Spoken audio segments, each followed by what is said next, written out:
రెండు అక్షరాలు ఇద్దరి బ్రతుకులను వాళ్ళ చరిత్ర తిరగరాసింది.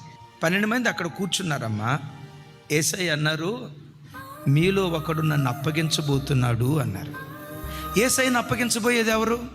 ఉన్నాడు అక్కడ? ఉన్నాడు. ఆ మాట అంతంతో ఏమనాలి?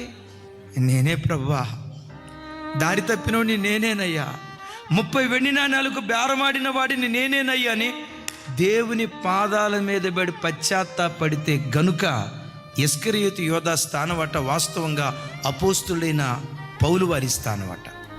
నేనా అన్నాడు. ఎవరు? ఇస్కరియోతు యోధా. దావీదు ఏమన్నాడు తెలుసా? నేనే, పాపము చేసిన వాడను నేనే, అతిక్రమము చేసిన వాడను నేనే, అపరాధం చేసిన వాడను నేనేనని ఉన్నది ఉన్నట్లుగా దేవుని సన్నిధిలో ఒప్పుకున్నాడండి. ఈరోజు ఆరాధనకు వచ్చిన నీ బ్రతుకులో యోధాలాగా నేనా అని అనుకో. నేనే ప్రభువా, బ్రతకాల్సినంత భక్తిగా నేను బ్రతకలేకపోతున్నా, జారే లోకంలో బ్రతుకుతూ తెలియకుండా ఎక్కడో ఓ చోట నేను జారిపోతున్నానయ్యా, జారిపోకుండా నన్ను నిలవబెట్టవా? దేవుని సన్నిధిలో నువ్వు అడిగితే ఎన్నడూ జారిపోకుండా నిత్యము నిలిచే సియోను కొండలాగా నా దేవుడు నిన్ను నిలవబెట్టు.